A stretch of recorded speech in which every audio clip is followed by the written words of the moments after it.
Hej og velkommen til den her nye YouTube-kanal, den ved navn Jeppe Hauge, som så er mit navn. Kort introduktion omkring mig selv er, at jeg er 16 år gammel. Jeg har samlet på sko i cirka 1,5 år nu. Og i dag vil jeg så fremvise min PT-kollektion. Vi starter med herovre en Air Force One Box. Og det er simpelthen en lidt speciel model. En ny model, jeg faktisk stadig ikke har fået brugt endnu. Det er den her vilde Air Force One Realtree Collab, som jeg har købt i N-butikken i London. En sindssygt vild sko. Vilde detaljer, som har den her trækamuflage på hele overdelen. Og så har den her gumbottom. Ja, så går vi videre herover til en anden sko. Det er en sko, jeg er rigtig glad for. Jeg har haft et godt stykke tid. Den er også sådan lidt beskidt lige pt. Det er min Air Jordan 1 Yin Yang i den her sorte colorway. Det er en sko, man kan bruge hele tiden. Den er perfekt til stort set alle outfits. Går med rigtig mange bukser også. Og super glad for den her Air Jordan.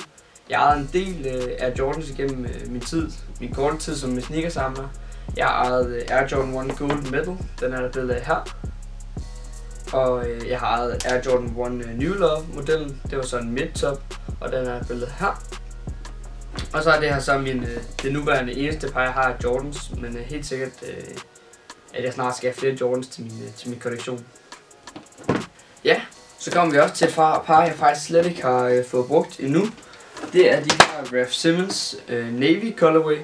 Det er det så et sample par jeg købte i en vintage butik, eller sådan en butik i Berlin faktisk. Det er et sindssygt fedt par. De er desværre en smule for store til mig. Der er det størrelse 42, en tredjedel, og jeg er en størrelse 42. Så desværre sidder de ikke helt som sådan ønsket på mig. Så der kan I skrive til mig over min Instagram, hvis I er interesseret i det her par. Så kommer vi videre til et af dem, man skal have i sin kollektion, og det er en såkaldt beater.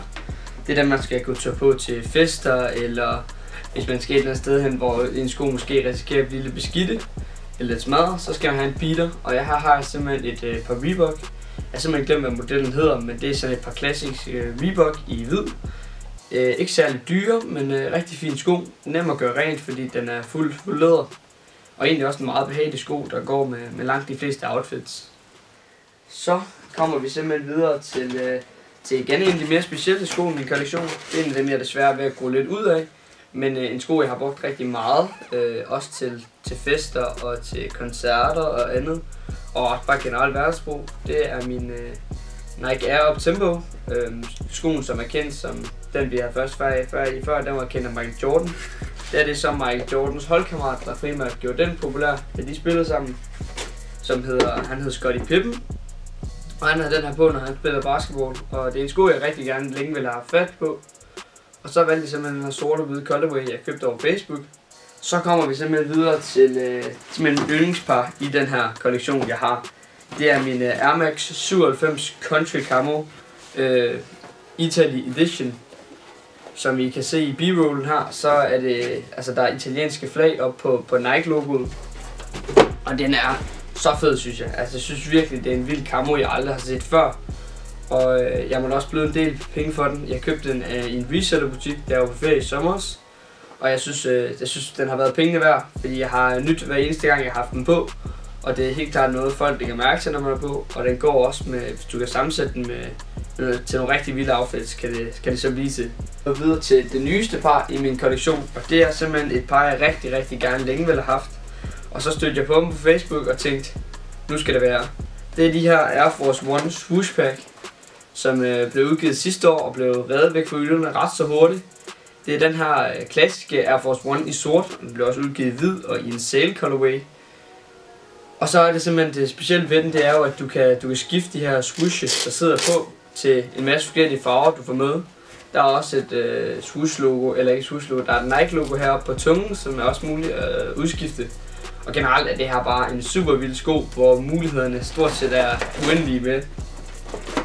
Jeg synes det er vildt, at man har muligheder med skoene, og jeg synes det er nogle rigtig fede swooshes, de har valgt at give, altså farver på swooshes, de har valgt at give Nike. Overall synes jeg, det er en rigtig fed sko i en også rimelig lækker læderkvalitet, og jeg er super glad for, at den her nu er en del af min kollektion. Grunden til min kollektion den ligesom startede, eller de første par sko jeg havde, som sådan var rigtig sådan hype, og det der startede min interesse inden for sko, det var et par Adidas 350 Yeezy Boost, som de fleste kender. Det er V2-modellen i colorwayen cream white, altså helt hvid, triple white, hvad du vil kalde den.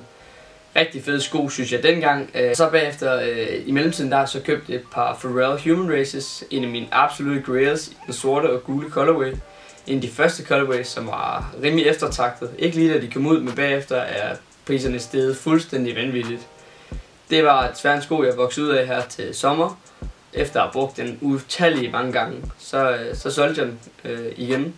Og helt sikkert en sko, jeg ikke er færdig med at have. Jeg vil rigtig gerne have et par Pharrell Human Races igen på et tidspunkt. Det er helt sikkert. Så er vi nået til anden sidste sko i min kollektion. Det er fra det japanske mærke Y3, som er gået sammen med Adidas. Eller Adidas undermærke Y3, kan man sige. Og det er den her igen, sådan lidt vild sko.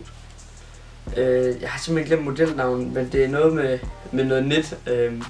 Men rigtig genial sommersko, der helt klart er let og behagelig på. Det her Primeknit er super lækkert, og på grund af det Y3, så bliver der brugt nogle lidt bedre materialer. Man får også en del med. Kan I lige se her, der følger sådan et kort med, hvor der står Y3 på. Der følger ekstra laces med i sådan en fin lille lace bag. Følger selvfølgelig sådan et lækker tag med. Så følger der også et par dustbags, en til hver sko, men faktisk, hvilket også vidner om en vis kvalitet på skoen. Og så selvfølgelig den her lidt lækre kasse, hvor Y3 står indgraveret i papiret, der følger med. Helt sikkert en sko, jeg har brugt sådan rimelig meget, som I kan se, og også har været super glad for. Så er vi nået til rosinen i pølseenden, og det er et dansk samarbejde med faktisk selve Nike. Det er så en Nike SB-model, som en dansk firma er gået sammen med Nike om at lave en rigtig fed sko på. Det er simpelthen Solan, det danske mærke Solan, der er gået sammen med Nike for at lave den her Nike SB Solan Collab, som jeg synes er rigtig fed. Jeg købte den på tilbud på Sneakersen Stuff for 600 kroner, tror jeg. Og den har været all worth it. Det er en sko, jeg også bruger til måske lidt finere begivenheder, da den har det her lidt mere premium look, synes jeg. Med både ruskin og den rimelig lækker kvalitetsleder. Så synes jeg, det er en super fed detalje, det her med, at der på bagsiden står Friday. Som ejeren, jeg har set et interview lavet med ejeren, og der er simpelthen tænkt, at det er det her med fredagsfølelsen, skal den opsummere, og så også det danske, at man kan bruge det som fridag.